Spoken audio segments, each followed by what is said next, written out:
அனைவருக்கும் வணக்கம்தான். தமிழ் அனுப்பியுள்ள கற்பக தமிழிலிருந்து இந்த பதிவில் நாம் காண இருப்பது தமிழ் தகுதி தேர்விற்கான பதிவுகள் அலகு 1 இடம்பெறுகின்ற மொழி பற்றிய தகவல்கள். அதனால் வீடியோவை முழுமையாக பாருங்கள். நன்றிப்பா. வாங்க வீடியோக்குள்ள போகலாம்.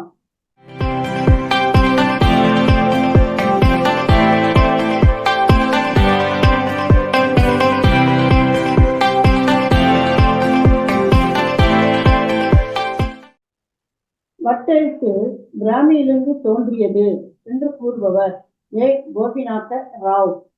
மொழித்திறன் மற்றும் மொழி செயல்பாடு ஆகியவற்றின் வேறுபாட்டை தெளிவாக புலப்படுத்தியவர் சோம்ஸ்கி அவர்கள். நம்ம சைக்காலஜியை படித்திருக்கின்றோம். குழந்தைகளின் மொழித்திறன் பற்றி அவர்கள் கருத்துக்கள் கூறியிருப்பதை நாம் பார்த்திருக்கின்றோம். அண்மை உறுப்பு ஆய்வு முறையின் தந்தை என்று அழைக்கப்படுபவர் ப்ளூம்ஃபீல்ட். முதலில் மொழியியல் கருத்துக்களை எடுத்துரைத்தவர் மாகரல், கார்த்திகேயர் முதலியார். சில மொழியியல் நூல்கள் உலக மொழிகள் என்னும் நூலை இயற்றியவர் முனைவர் அகத்தியலிங்கம். தமிழ் வாசே குழந்தைசாமி. தமிழ் செம்மொழி ஆவணம் ஸ்டாலினி இளம் திரையன். செட்டிநாடும் தமிழும் சோமலே அவர்கள் இயற்றிய நூல். தமிழில் வெளிவந்த பிழைமொழி பற்றிய சிறந்த ஆய்வு நூல் செட்டிநாடும் தமிழும். பேச்சுக்கூறில் உள்ள பொருள் விளக்கத்தை காரணகாரிய விளக்கம் என்றும், மொழி கூறில் உள்ள எண்ண விளக்கத்தை மனநிலை விளக்கம் என்றும் கூறுவர் மொழி நூலார். பேச்சுக்கூறுகளோடு 3 வகையான உடல் சலனங்களை விளக்குதல் வேண்டும் என்பார் ப்ளூம்ஃபீல்ட். அவை என்னென்ன? இப்போ உதாரணமாக பெரும் சலனங்கள், அதாவது பசியால் வயிற்றில் ஏற்படுகின்ற சலனம், தலைவலியால் தலையில் ஏற்படுகின்ற சலனம்.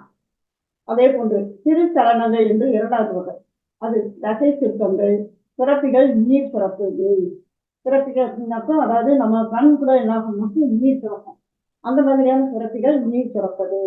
அடுத்து வாய் உறுப்புகள் சத்தம் செய்யாமல் அசைதல் ஆகிய 3 வகையான உடல் சலனங்களை விளக்குகின்றார் ப்ளூம்ஃபீல்ட் அவர்கள். சரிங்களா?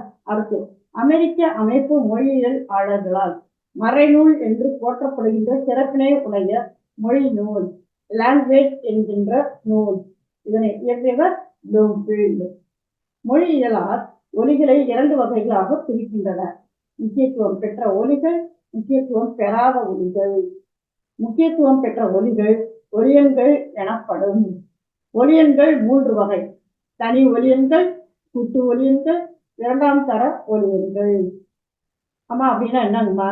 இப்ப தனி ஒலியன்கள் அப்படின்னாக்க பிரிந்து நிற்கின்ற ஒலிகள் அல்லது பிரிந்து நிற்கின்ற மெய் ஒலிகள். சரிங்களா? கூட்டு ஒலியன்கள் அப்படிங்கிற போது ஐ, ஔ. அது எப்படிங்கம்மா? இப்ப ஐன்னு சொல்லி சொன்னாக்கா இந்த ஆ என்ற உயிரெழுத்தும் ஈ என்கின்ற உயிரெழுத்தும் அப்ப இணைந்து உருவாகின்றன. அப்ப இந்த கூட்டு, இந்த 2ம் இணைந்து. அடுத்து ஔன்னு சொல்லி சொன்னாக்க ஆ என்கின்ற உயிரெழுத்தும் ஊ என்கின்ற உயிரெழுத்தும். அப்ப ஔ நம்ம உச்சரித்தோம்னாலே தெரியும், வாய் குவியும் தரும் இல்லைங்களா? அப்ப 2 உயிர் ஒலியன்கள் இணைந்து கூட்டாக ஒலியன் ஏற்படுவதனால் ஐ, ஔ. அடுத்து 2ஆம் தர ஒலியன்கள் முக்கியத்துவம் வாய்ந்த அழுத்த நாத உச்சரிப்புகள் 2ஆம் தர ஒலியன்கள் எனப்படுகின்றன.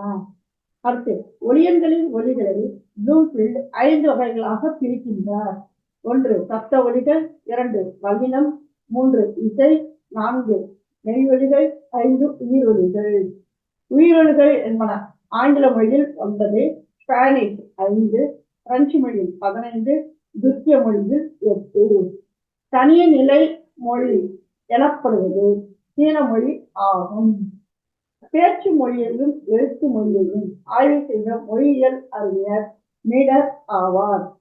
ஒலியை ஆராயும் முறைகள் 3. ஒலி உறுப்புகளை அடிப்படையாக கொண்டு ஒலியின் பிறப்பை ஆராயும் முறையின் பெயர் உச்சரிப்பு ஒலியியல் ஆகும். சரிங்களா?